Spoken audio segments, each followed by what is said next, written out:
Namaste. Namaste, everyone. Namaste if you're joining us online. Love is the power. I just did this sweet conversation with one of my friends and students whose daughter has brain cancer. And she was just in her fear, and it was just really taking her apart. And literally within minutes, when I reminded her of the fact that she didn't need love from her daughter, but has love, right? It's a switching. It's like you switch your love from taking to giving. And giving means that you recognize that you have already, because the whole source of it is here. And she's worked a lot with heart sourcing, so she knows. It's like, it's so easy for her to slip into it. It's wonderful. And we're dealing with this fear, this attachment, and the thought there isn't enough time because someone else in her circle, their daughter, similar age, same brain cancer, just the daughter was well, and then she had a relapse. And so in Suleika's mind, it was like, oh my God, I'm going to have to live with this fear forever, my whole life. And it was eating her. And within minutes, she was able to slip into this state of recognizing that this moment now is all there is. It's enough. If we just show up to it, but because with fear and anxiety, you don't show up to this moment. So it's on Google Plus, and it's going to be available. We'll probably call it something like Love Meets Brain Cancer. And what we don't realize in our culture is that the things that we consider the most difficult, the most heart-wrenching, the most impossible to deal with, are actually the things that can open us the quickest and the widest, because they're so intense. But of course, we need to know what to do, and we don't have to have, this is important, we have to not be attached to our attachment. If we're attached to our attachment, forget it, then you're just going to have to suffer. And the stories that we tell about a child with brain cancer and how terrible it is and how painful and how scary, they all become true for you. But when you're not attached to your attachment, when you're attaching yourself to the true source of love, this can dissolve in an instant. So I invite you to watch that. So, who has some situation that could use some love? Some situation that feels other than love, just in case you have some like that in your life.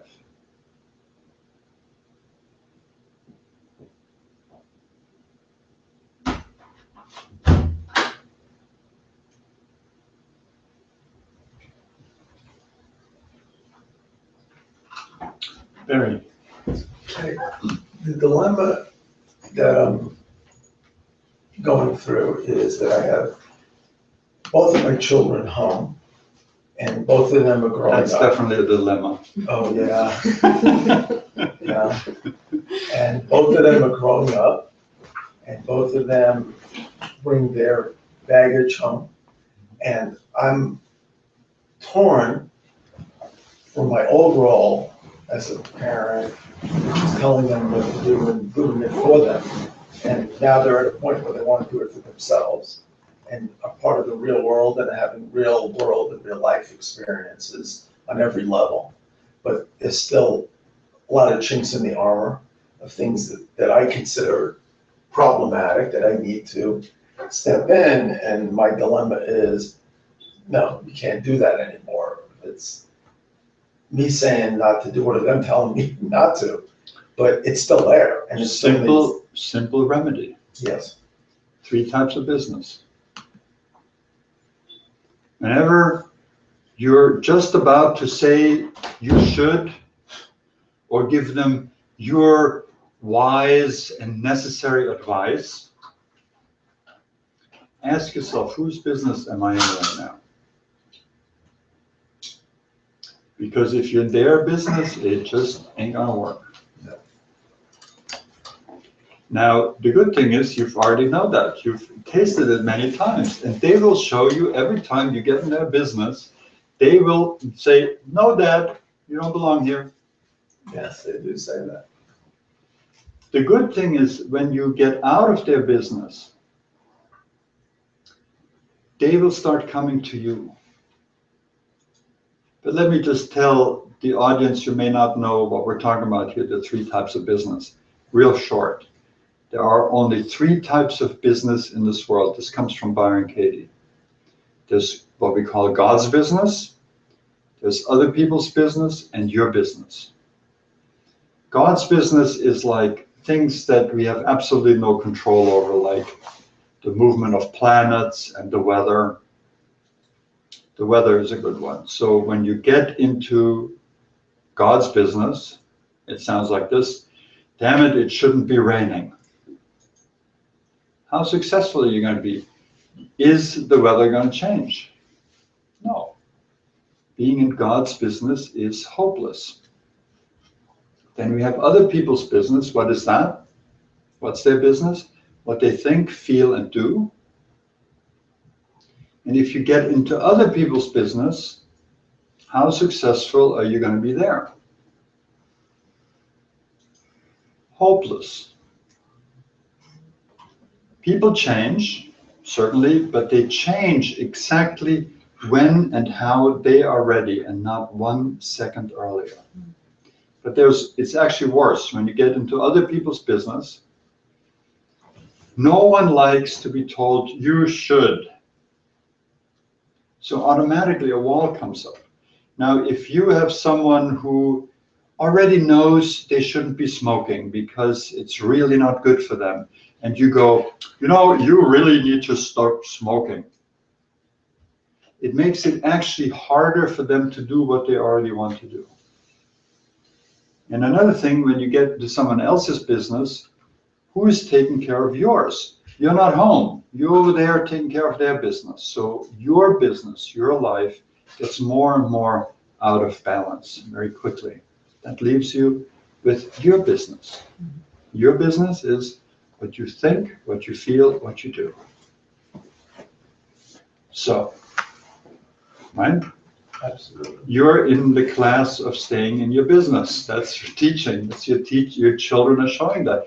But after you do that for a while and pull back, because having children and raising children is nothing but a constant process of letting go, right? Once you've done that for a while, they may feel encouraged and come to you for advice. And then it works. You see, you're not in their business. If somebody asks you for something, then you can give them your great wisdom, and maybe it works for them and maybe not. So that was really simple. But you do this also because you love them. And again, it's this dichotomy between attachment and love. And we have to know that attachment, this emotion that we call love, but that isn't really love. It's maybe possessiveness and neediness and all of that. That doesn't get in the way. And they'll let you know when it is.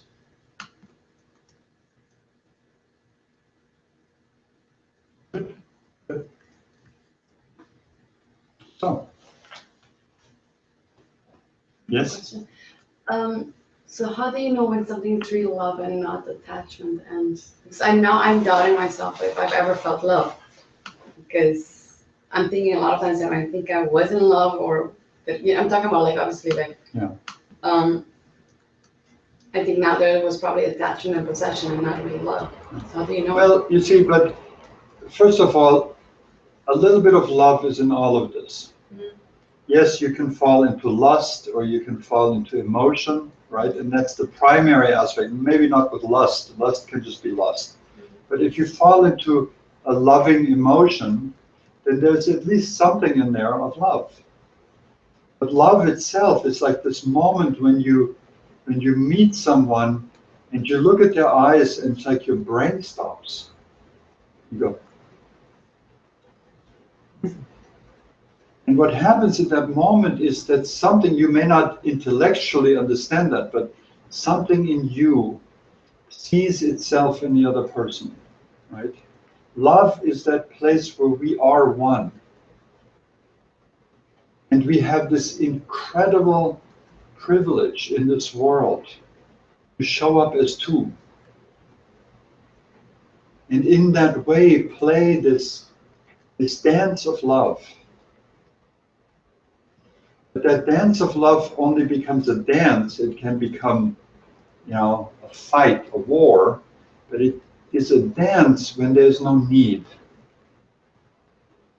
And how can there be no need? There can be no need when you know and increasingly live out of the true source of love in your hridayam, your deepest heart.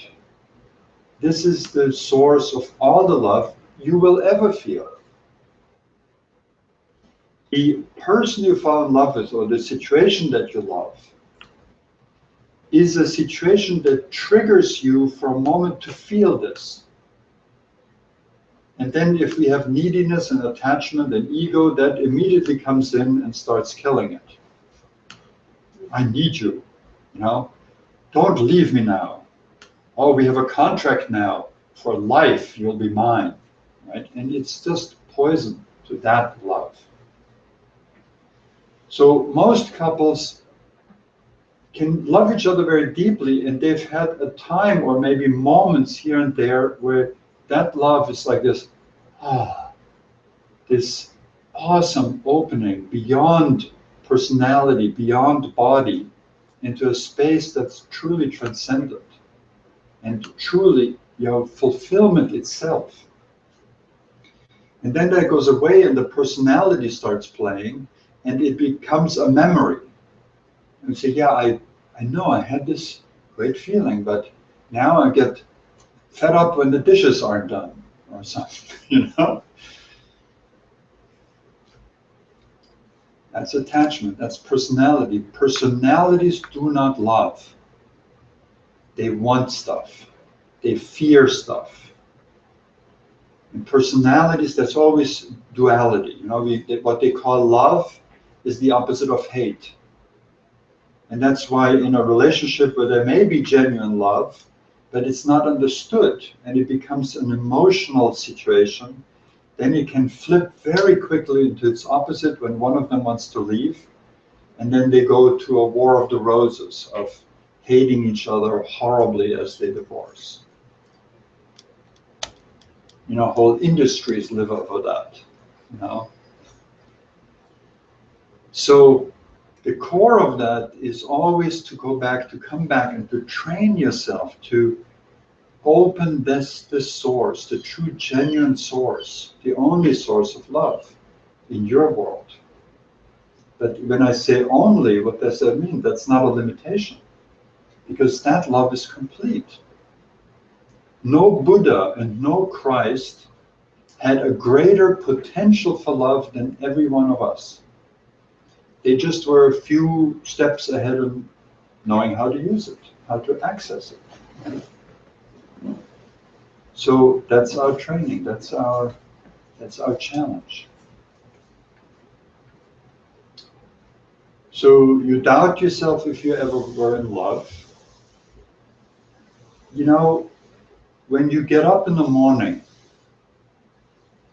you've already met the love of your life. It's you. You're the one you're going to be with all the time. Drench that relationship in love. Drench yourself in that essence from your heart. And everything else will happen perfectly right. the right person will come, the right situation will arise. And you'll notice that everything is the right situation. Like Suleika just noticed that her daughter's brain cancer is exactly the right situation. Every situation is the source of grace if we are capable of receiving that grace. And instead of grace, I could say love.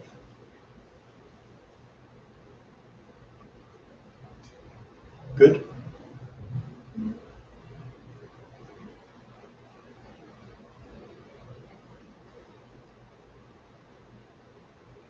I see you're thinking.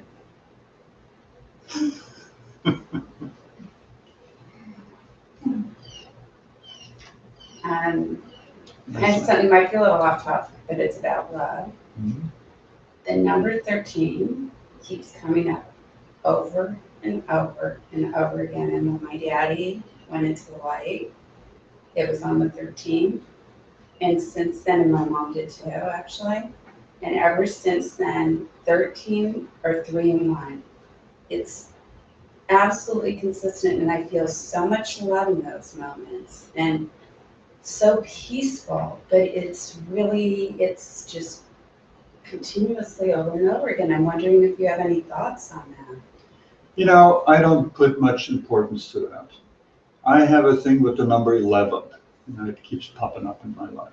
Mm-hmm. So what?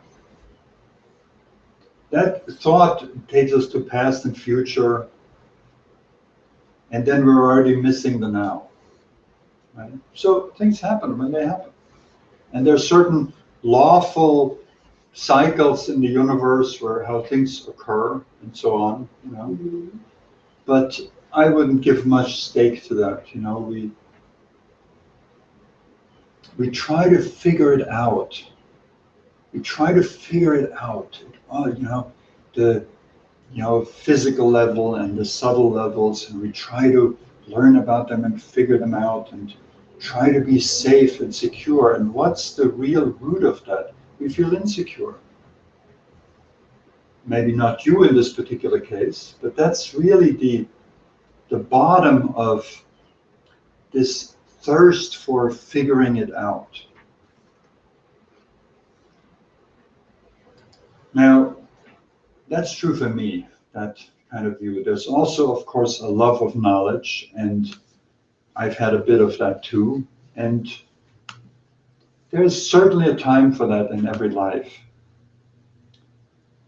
In my case, I'm not so enamored with knowledge anymore. I'm enamored with love itself. And for that, you don't need anything but just this moment. And when words or information is needed, it comes to you. People will tell you. You notice yourself saying something, there it is. And you're just busy swimming in that love. To me, it feels like he's communicating with me that, you know, there is a higher consciousness, and the number 13, and he represents the 13th disciple, which we all are. It's like, yeah, I'm thinking about it, but it gives me That's a nice little bridge. a lot of peace, Right. you know, with that. So, but I get what you're saying too, and it could be me, you know, going through the process with my daddy and being open to anything that would bring me more peace and love with this situation, because it was a hard thing when it happened. So. And you know, again, when you say you feel your daddy, you feel his love, you feel his presence, absolutely. And it just means you love him. So he is present with you. He always only really existed in you, as far as you're concerned. You see, he existed in your consciousness. And there he is now. And then people cover that up and say, oh, I miss him, he's not there, right? Need again, attachment, personality, right? And we miss this glorious love that is here between us and all the people we loved who are no longer in their bodies. They don't need to be in a body for us to love them. As a matter of fact, it's much more consumer friendly when they're not in a body. You don't have to send them presents, you don't have to call them, you just love them. You just have this party, this ongoing party, these relationships one after the other that get fuller and fuller and fuller as you get fuller. And that fills you up. And everything else fills you up because there's no limit to this love. Unless we set a limit. Oh no, he died. I have to grieve now. And where does this come from? The drama machine, the personality. Oh, my suffering, my pain, me. When people die, they're supposed to die. No one dies at the wrong moment. These are all stories we tell about it, right? So enjoy this love affair with your dad. It never has to stop. There's a question here. Oh, you had a question? I have one, but you Go already ahead. acknowledged that one, no? Go ahead, Annie. Yeah. The difference between having something happen to you versus for you. The difference between having something happen to you versus for you. How do you know the difference? The difference is your mindset. Everything happens for you. But when you're in attachment and need, it seems to happen to you. And you can't see how it is for you. So if you have this cosmic law for clear minds and open hearts that says everything happens for you and not to you, then you notice that you're experiencing something, oh, this is happening to me, something really difficult. You can immediately start looking, how is this serving me? How is this for me? You have to look for that, because if you stay in that place, oh, it's happening to me, it's an awful thing, right? Your personality will milk this for drama forever. And you can stay miserable until the cows come home. So instead, you can say, hey, okay, so this is just the old mind. I'm experiencing the old mind right now. But the new mind, the new me, or the real me, can start looking, how is this for me? How is this for me? And it may not be obvious right away, you know? It takes sometimes some dealing with it and sort of getting accustomed to the difficulty of a situation, working on detachment, really looking at the stressful thoughts that come out around it and the emotions and clearing them one by one. We need to do that. That's why things still have to get to us, have to appear to be happening to us, because we're still in training, right? So wherever there is something inside of us that's not really free, that has to come up. So whatever it is that it is bringing up, what you're referring to, right?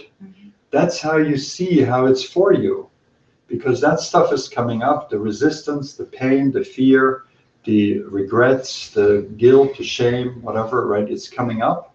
Well, this is actually a physical thing. There's, my apartment's been invaded by termites. Oh, okay. And I'm having this issue of what are the termites trying to tell me as far as Well, it's not that the discomfort. termites are trying to tell you something. God is trying to tell me. But what are you telling yourself about the termites? You can say, oh, this is terrible, this is dreadful, I hate it, you know. Well, it's happening to you, right? What else is there? What other options are there? Well, it's being taken care of by the landlord, but and in the process is a tremendous amount of upheaval of my physical space. Yeah, but how is all that for you? Look at that, straight at. It may be time to change my living situation. Well, that's one possibility. Right? I was thinking about patience and Patience. You know? sort of meeting life with a certain sense of humor. Yes. Yes, but yeah, to some extent, that's the mindset that I've been, But sometimes you're right. Sometimes to something approach. like this may tell you, well, when I really look at it, it's really time to get out of here, right? And you wouldn't have seen that otherwise. Right. See, you're already finding it. Just Well, scratch on the surface and the you see physical it. world that's doing, Right. is putting me in this inquiry. Yes, but the physical world or the events in the world do not put you into pain. You do that. Right? That's important to know. So you had another one there? Yes, it was selected. So Gail says, as a healthcare provider and a spiritual person, how do I bring both to working with another person? As a healthcare provider and a spiritual person, how do I bring both into helping another person? Yeah. I don't see the difference between being a spiritual person and a healthcare provider. So to me, there's not both. You bring yourself into that situation. And as a spiritual person, you have that advantage.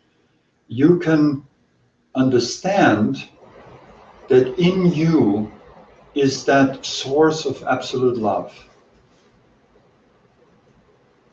And you don't have to experience it as absolute love. You just know the source is in you. And what are you serving? Are you serving those people, those sick people, because you have a need for acknowledgement and love and appreciation? Then you're in trouble. How about serving you? Serving you to meet every situation, to meet every person in that place of love. How do you do that? You become present. You become fully present. You cannot love tomorrow or yesterday. And being of service is, when we look at the different yogas, it's the yoga that purifies the heart. Selfless service, it's wonderful. You're in a wonderful place, and your profession and your sadhana, your spiritual work, are completely one as far as I can see it. And of course, there'll be days when you're stressed and when you're grumpy and when somebody asks you for the same thing the 14th time and you've just about had it. That's your training. That's the scenario, the teachers that you chose. So again, you can say, how is this happening to me, or how's it happening for me? It's all happening for you. Now, one of the problems with many caregivers are that they're programmed from childhood that when they help someone, then they get love and acknowledgement, because it was that way in the family of origin, right? So you have to watch out for that. And if you're in that profession for that, this is a really good way to change that dynamic. You don't need anything. You have everything. How are you going to know?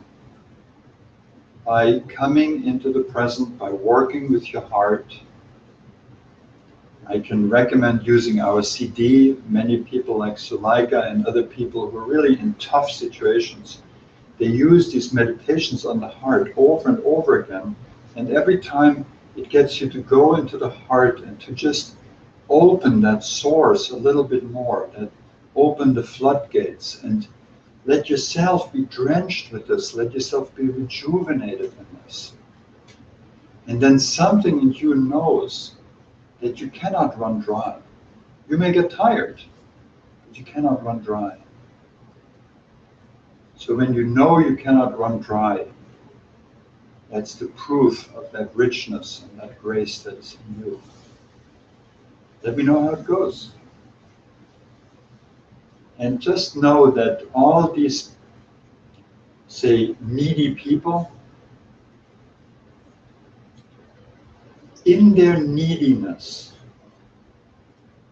or in their need, they're giving you something right at that moment. See if you can find out what it is. It will enrich you. Okay.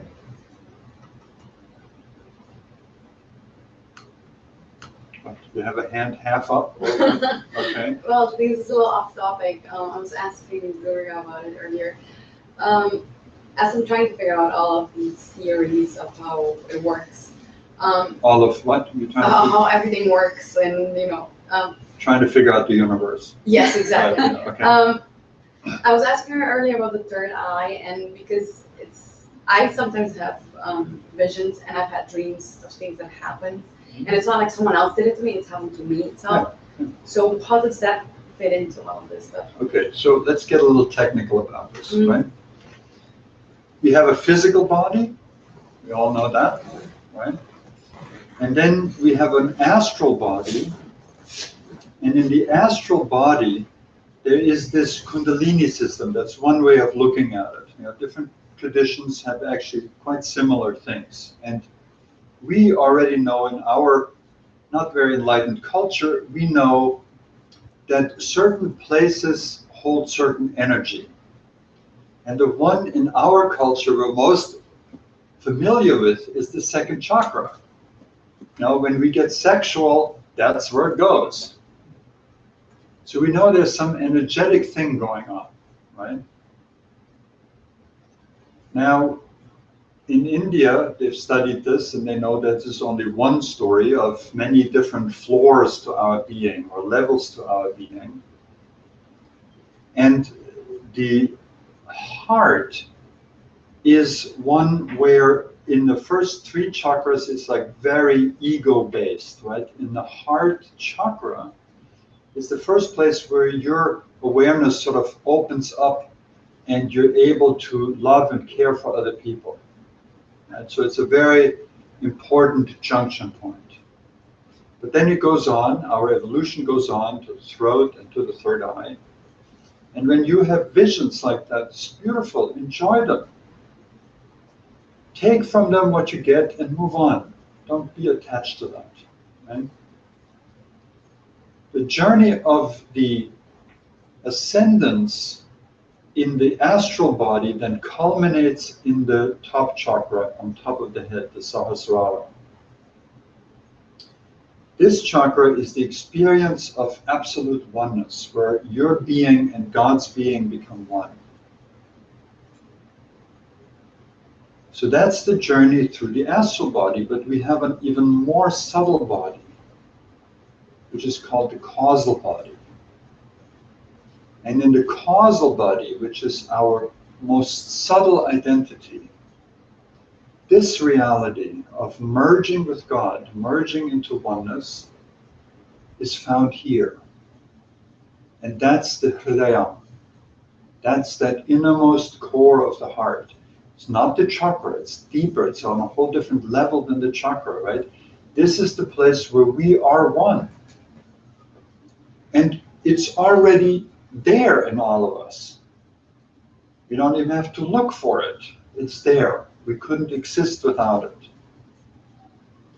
But in order to experience this, we have to focus on it, right? So there's a lot of people, you spoke about third eye, who are thinking it's like totally spiritual if they get psychic and they have these powers and they see things and they have visions and all that kind of stuff. Not true. Visions are just visions. They're simply experiences on a subtler level of reality than physical reality. So for us, being really new at this spiritual game, we say, oh, this is really cool, and this got to be very spiritual, and psychics think often they're spiritual in their psychic ability, but the psychic ability is just kind of like You know, you go to the jungles with a bunch of indigenous people and you're the only one with a binocular. You can see things up there in the mountains that they can't see, and they're going, oh, you gotta be God. You have these great powers, right? So these kind of psychic gifts and visions and stuff are just a pair of binoculars into a different level of being. And like I said, enjoy them. And these visions come to you spontaneously. Great. Let them guide you. Let them show you also that there is this other reality. And let it, encourage you and draw you to it, but not to cultivating this ability to have visions now. That comes and goes, and it's just really more of Maya. If we want to be free, we have to go beyond Maya. We have to find that Maya is the illusion of this world, right? Good question. Thank you. Catch me with that, because I don't want to talk past you here, right? Yeah, Maya is that aspect of the world that deludes us. And it's amazing. She's pictured as this alluring, incredible female that has all these veils, and she's dancing the dance of 1,000 veils. That's the world. And we can get caught in all these veils and not see through them into the real reality of who we are, which is already complete. Now, you can be stuck on a subtle level of reality for a long time, and you're still not liberated. Liberation is you're done. And when you're done like that, you have died to the confusion in your life. When you've died like this, everything is open to you. Love meets you from everywhere. And this is true wisdom. Wisdom is to know that this moment is absolutely perfect. And when you think that, or you're aware of this moment being absolutely perfect, well, most people have to go on a very expensive vacation and spend a lot of money and schlep their luggage and spend 3 weeks at the beach, and then they'll have a moment, oh, this is absolutely perfect. I'll save you the ticket fare. This moment is absolutely perfect. And when you know that, you can understand that you can open your heart, that you cannot be hurt. You can only be hurt when you want something. That's not love. That's need, that's attachment, that's desire. And desire and fear, two sides of the same coin. Enjoy the visions. I've had a lot of visions in my life, and I don't look for them. Sometimes they come, but if they don't, I'm just as happy.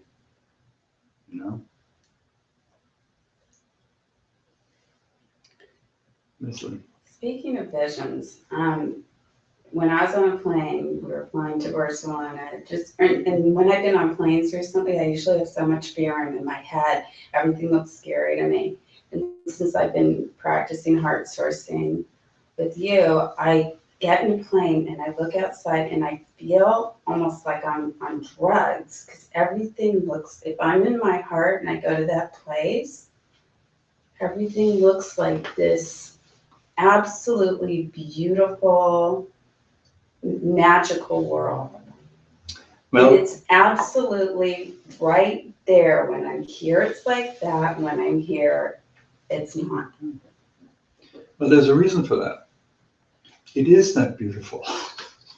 Yeah. It's And then your eyes are open. If you're sitting in your seat and you're clenching your handkerchief because you're scared, you don't see anything beautiful. Your mind is clogged up with that fear. That's all you see. Mhm. It is absolutely gorgeous. We step outside here in the evening, we see the clouds in the sky, and we're just in awe. Just in awe. But you got to be present for that. You can step outside and say, well, it's going to rain.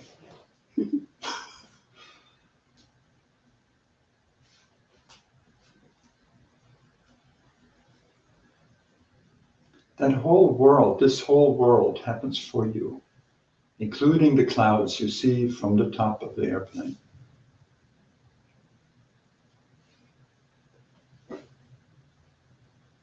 This whole world happens only in you, me included.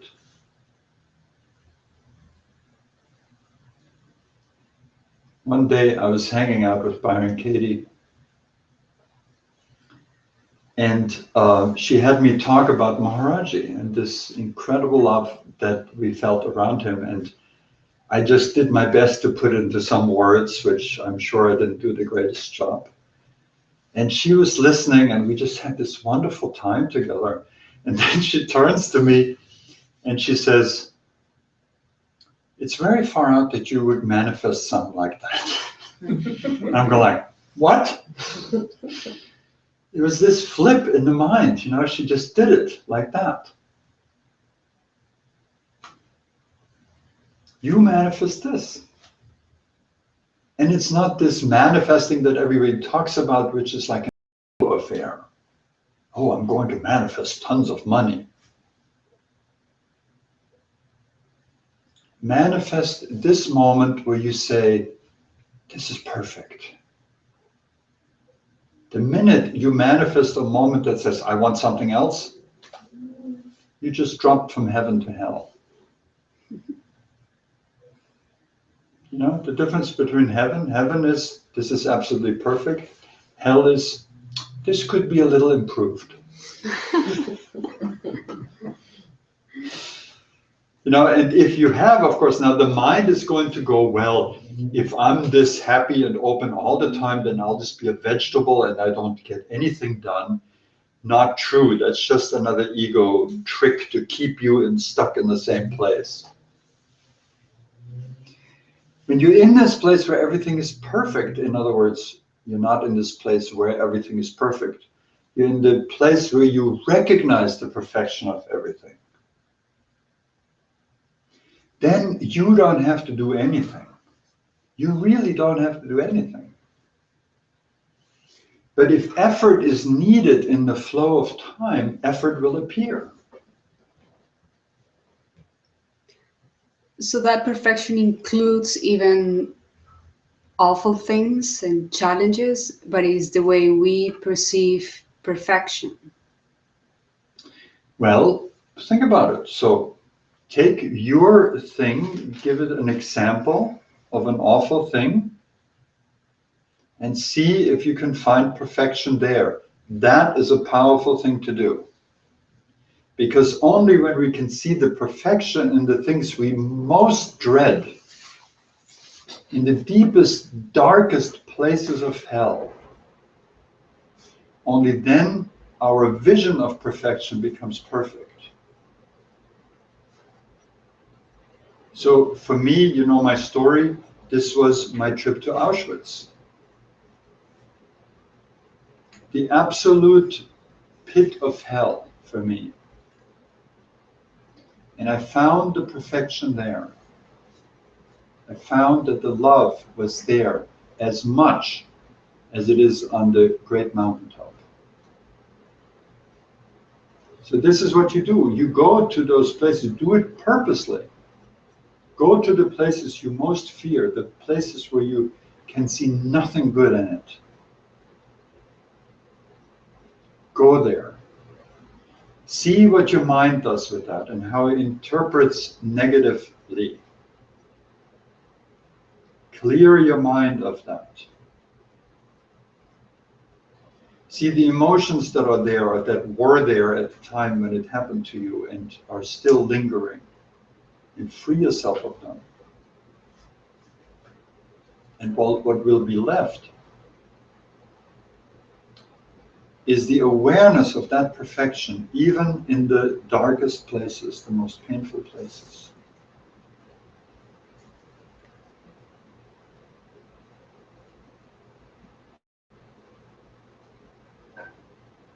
So do you have an example? I really don't. Right now that I'm looking at perhaps awful things that happened in the past, they don't affect me now. Yeah. I just feel Well- that I've dealt with them enough, and there's more clarity as to why they were for me. Yeah. And they don't carry much Right. weight on And me then anymore. a few days, I remember, you got the news that the mother of a close friend of yours was found dead in the morning from a heart attack. Yeah. And it touched you very deeply. You were in a different space all day. So how was that perfection? Well,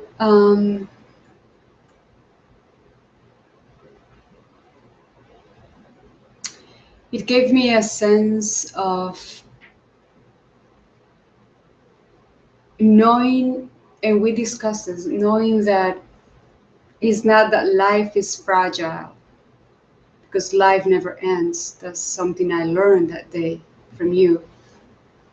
But that this manifestation of life can be gone in a second. In a second, absolutely. So it was, to me, it was a calling of kind of a hurry up call. Okay, I want to really see suffering dealt with, and not even rejecting suffering, but just being present to whatever it is with kindness and compassion, whether it's Precisely- suffering or whether it's Precisely happiness. not rejecting suffering.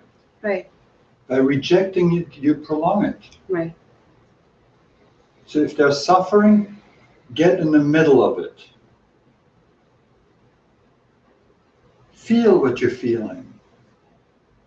Don't try to escape, to push it away, to complain, to indulge, all these different things we do.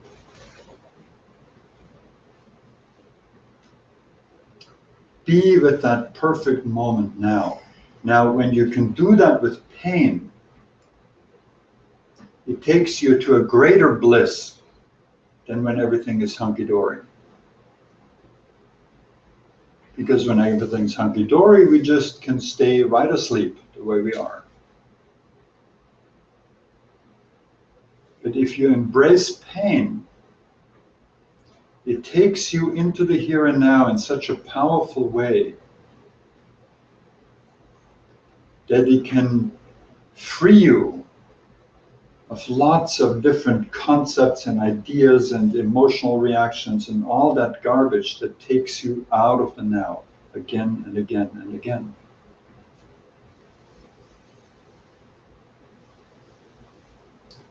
Pain is just an energy. We usually use that energy in self-destructive ways, through fight, flight, indulge, and complain. But when you step right in the middle of it, when you actually allow yourself to experience it in that moment, in the naked here and now, miracles can happen. And the pain will not be the same. And you also see then that pain is always on the way out. It may be still there for a while, but it's already leaving. So try it out. Try it out. But just understand that escaping from pain is hopeless. Wherever you go, there you are. Pushing it down, refusing it, denying it, in other words, having a war with it, is hopeless.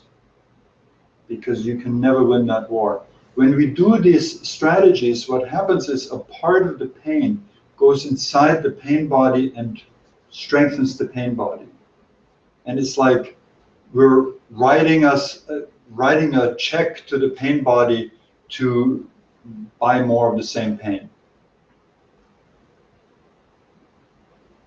The same thing will be attracted to us. You know, we have it stuck inside of us. There's like a magnetic pull to that. But if you can allow the pain to get you to come fully into the now, very powerful. And, you know, if you need a pain pill, take a pain pill. I'm not talking about any heroics, you see? But there's pain for which there is no pills. That's kind of the pain I'm talking about. Nothing. Is it possible to get to a point with heart sourcing where it's not like you're avoiding the pain, but you know how to go right from feeling a moment of pain into the love and not have to indulge it at all? Or do you think it's important to indulge that moment of pain and let it all Well, out? you see, pain, this is going to be difficult to hear maybe, and I don't mean it to sound like this is the truth you should know, because that's just another trip we can do on our minds, right? But pain is happening in imagination.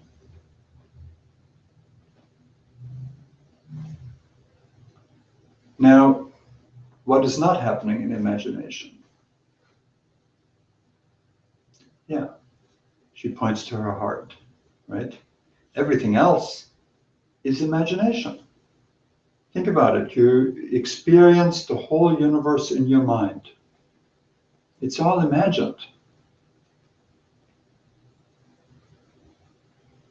And then people come and say, yeah, but it's real, right? Well, you know, if you're in a dream at night and you hit your toes on a rock, it'll bleed at night. And you'll hurt. And in your dream, you'll say, yeah, but it's real. Because in the dream, you don't know the dreamer. You're caught in this imagination of pain.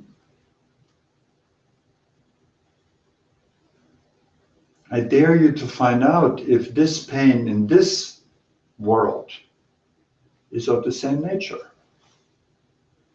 And it's not easy. It's not something that we should know already. You know, this is where our crazy minds go. No, sometimes pain is just pain. Sometimes pain comes to teach us compassion, to teach us an understanding of those people who are caught in tremendous pain. And there's an enormous amount of that in this world. So in whatever way you experience a moment of pain, that's the one for now. And we're learning skills and awareness here that allows us to change things, that allows us to change us in the way we experience things. And when we change us, the things, our experience of the things will change. Does that make sense? Yeah.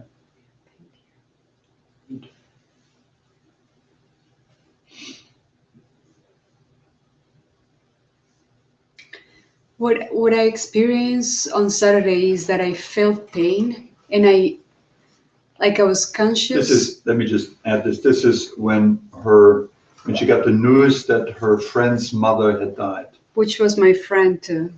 We had a I know. very Mhm. beautiful relationship when I was living in Antigua. Mhm.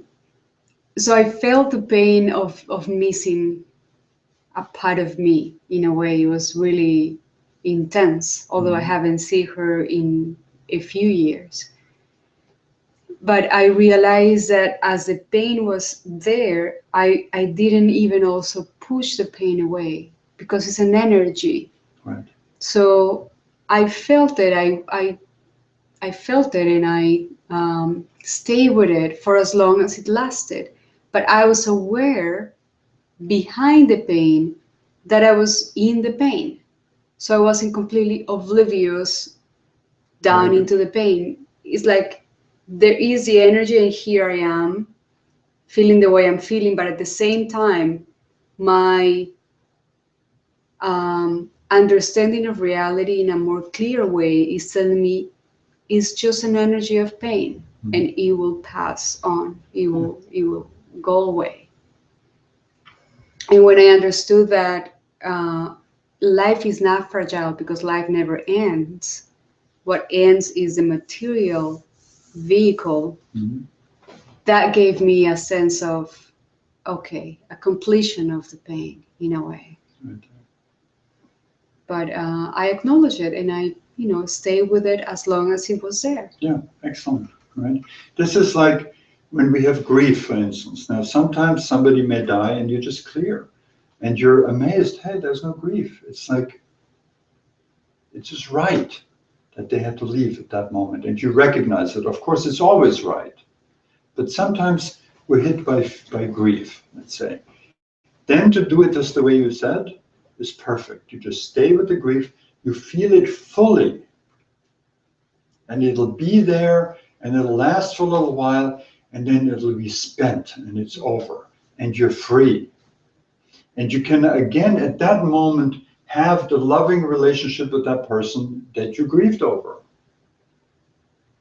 But what people do so easily is that they don't feel the grief fully, and then the grief lingers, and they're shut off from that love. And of course, its correlates in the minds with saying, well, they've left, I'm alone, all of those kind of thoughts. It can never happen again, Don't believe anything you think. That's the safe formula. Don't believe anything you think. When it's stressful, question it. I personally have never found one stressful thought that turned out to be true. But as long as we believe them, we experience the stress. We create this little corner of our universe through that thought, and we keep it painful. And why do we do that? Because this is part of our personality identity, right? The ego. Oh, I'm the person who has so much suffering in my life, right? Well, this may be true, and guess what? It's all over. It's all over. And the only way you still experience the suffering is because you rewind the tapes in your mind over and over and over again. And people want that. I've had experiences. I remember a couple who came to me, and their 16-year-old son had just died in an accident. No, not just, had died a year prior in an accident. And I showed them how they could free themselves of that pain, that it was completely not necessary, but they had to really go to the bottom of it and discard it or discharge it, right? And they very consciously decided to stop coming to see me and continue to see their grief support group, where there's a bunch of people, God bless them, who came together to support each other in their grief. And for many of them, that grief has gone on for years. We're attached to our suffering if it is part of our mistaken identity. Thank God for the awareness of spiritual reality, for the awareness of the possibility of freedom.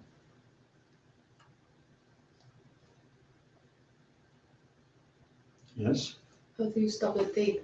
Because I know I do it, rebinding the tape all the time. You How do you s- stop you- it? You stop the Because my tape mind knows. by everything we're talking about here, right?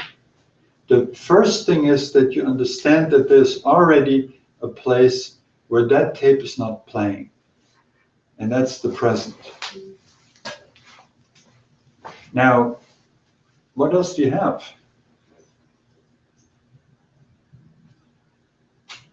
You have the present moment. And then you have this imaginary past and the imaginary future. So recognizing that attachment to the imaginary pain that comes out of your imaginary past that you carry with yourself like a badge, that recognition is very powerful. Because maybe the first time it can tell you, hey, I don't really need to do that. I'm still myself without all this drama. Only a happier self, a freer self. Well, maybe you want to settle for that. It beats the old version.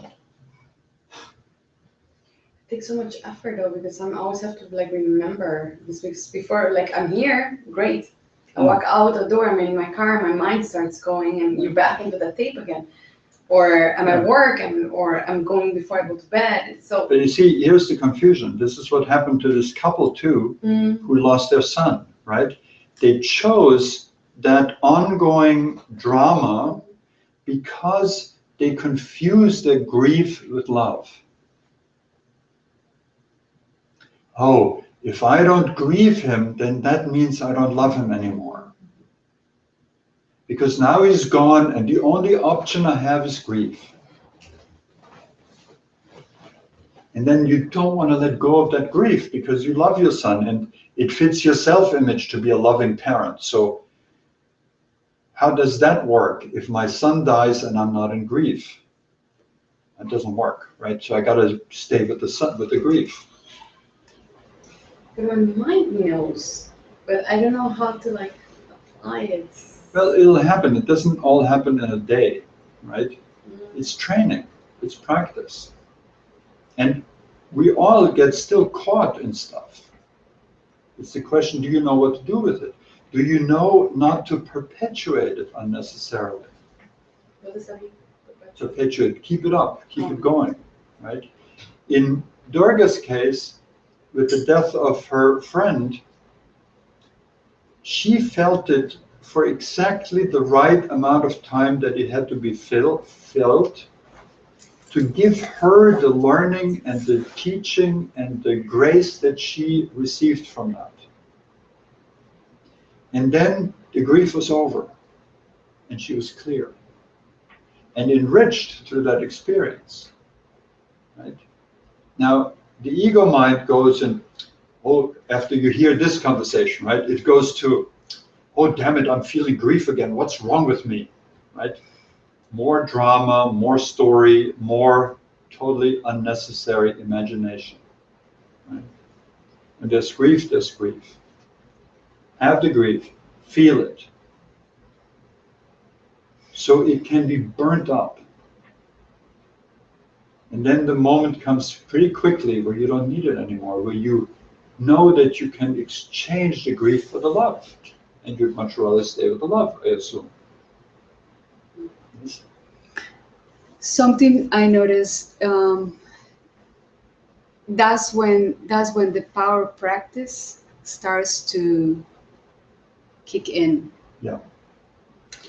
And I told you this week, I've noticed that there are moments where all I'm thinking is mantra, like repeating a mantra. And sometimes I go into that crazy cassette machine, like when something happened on Saturday, I was just imagining my friend suffering, projecting suffering, and I was suffering of that projection.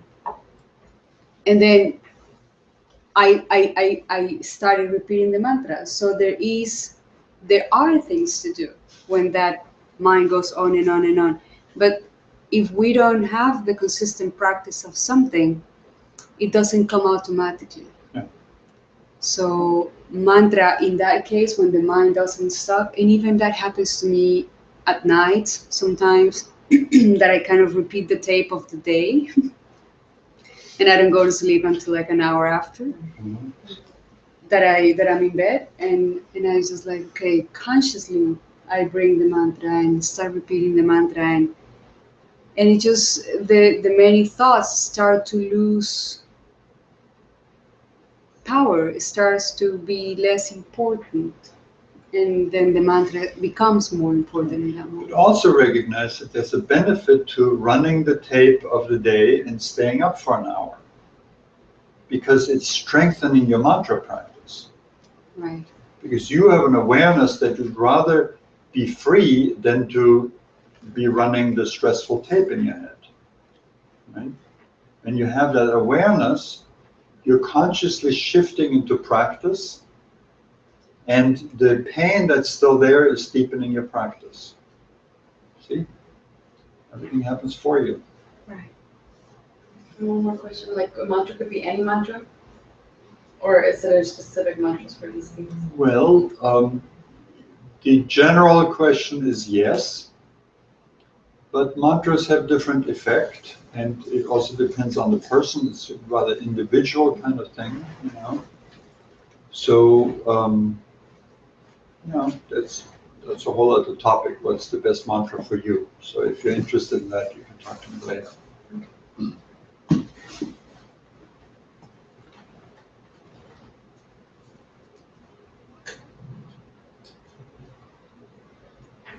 Shall I meditate a little bit? Okay?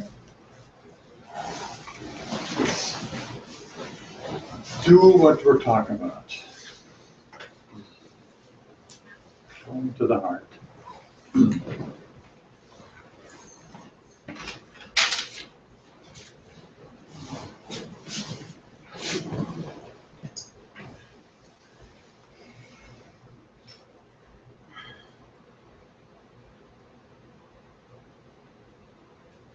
So bring your attention to the breath. And breathe in and out of the heart, which means imagine the breath to flow in and out of the very center of your being, the spiritual heart.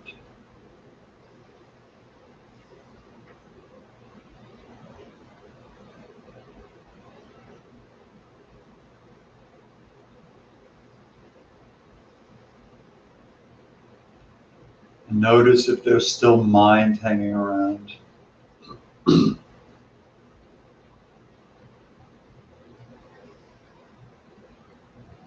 And you're focused in the heart now, so the mind may try to pull you out of that.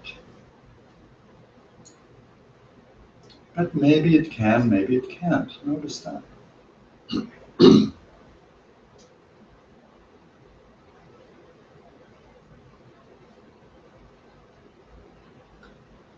And here you can use mantra. Let the mantra repeat itself in your heart. Let the breath move in and out of the heart. All of these serve to bring your attention into the heart.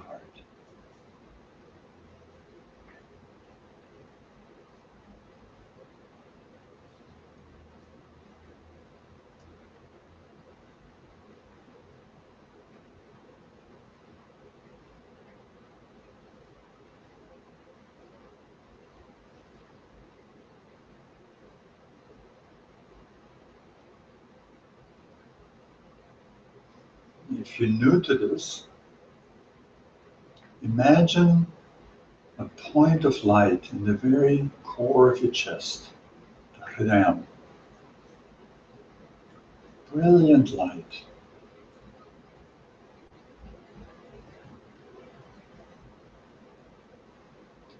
And bring your attention to that single point of light, to the exclusion of everything else.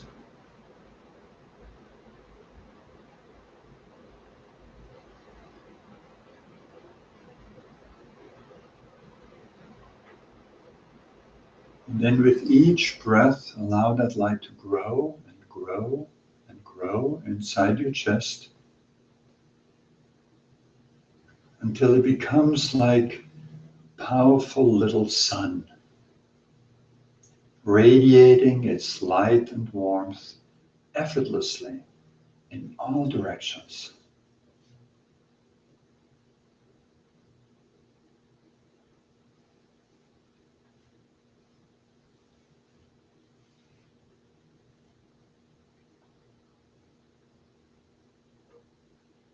This is the place of the giver of love.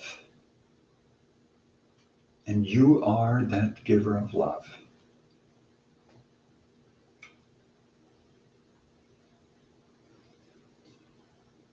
And then feel the rest of your being.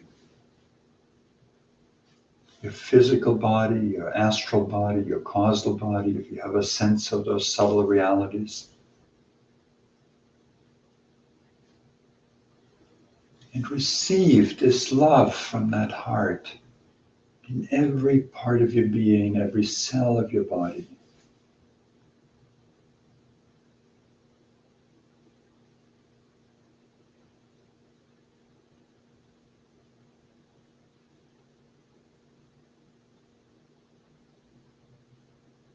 Be the giver and the receiver of love at the same time.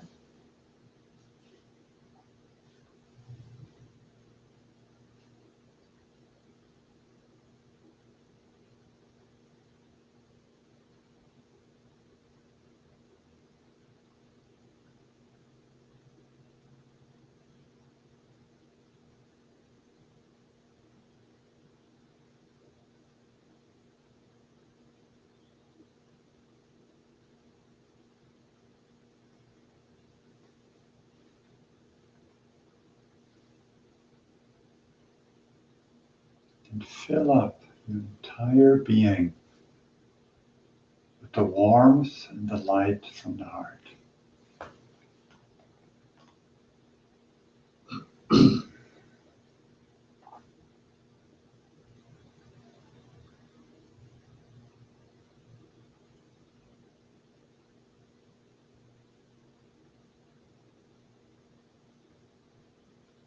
And then notice that your entire being includes everything. Because this whole creation arises in you, in your consciousness. And allow it all to be drenched in love.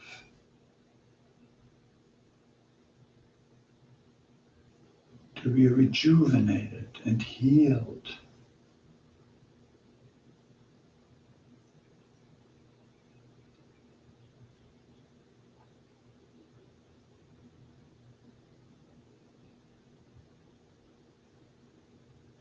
And know that it is this love in you that gives life and reality and existence to your whole world.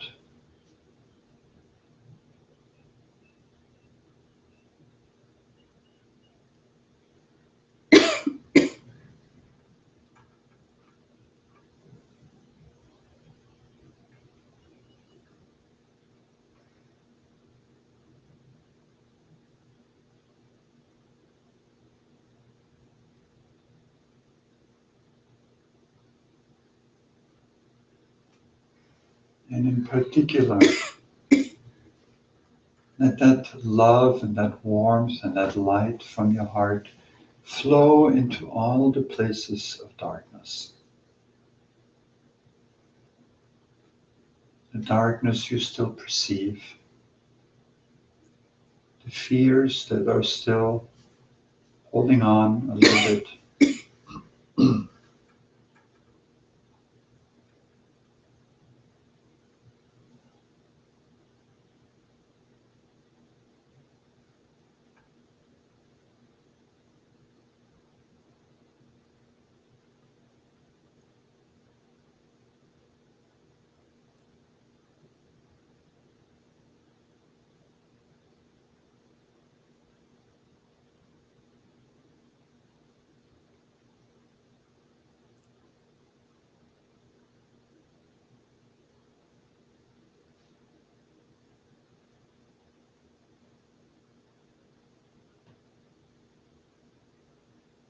Experience this completeness.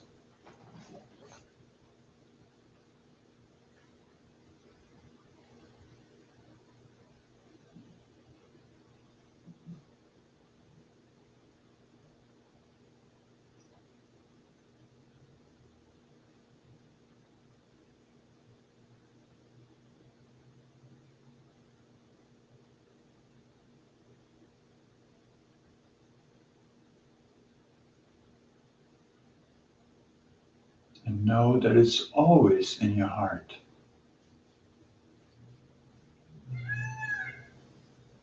And that your heart is the place of ultimate refuge if you need a refuge.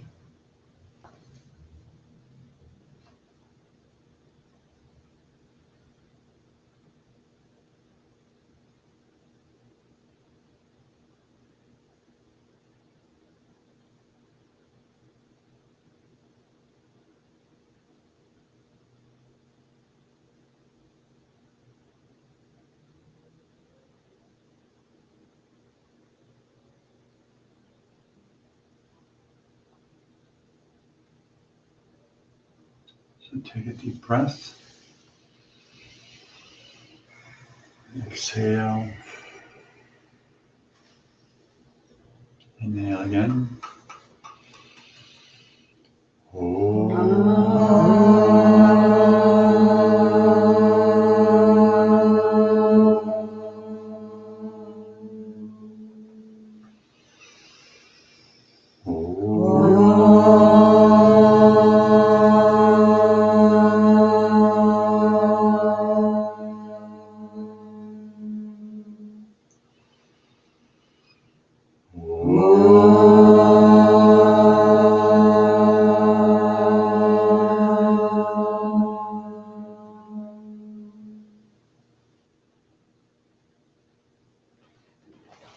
And take it with you.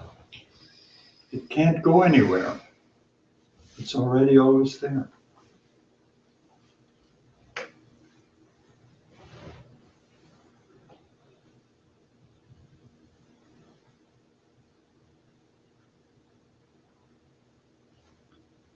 As long as she's like this, she's not going to stop the computer. Nothing. Namaste. Be well. Thanks for joining us. Write me if you have something that wants to be dealt with. Namaste.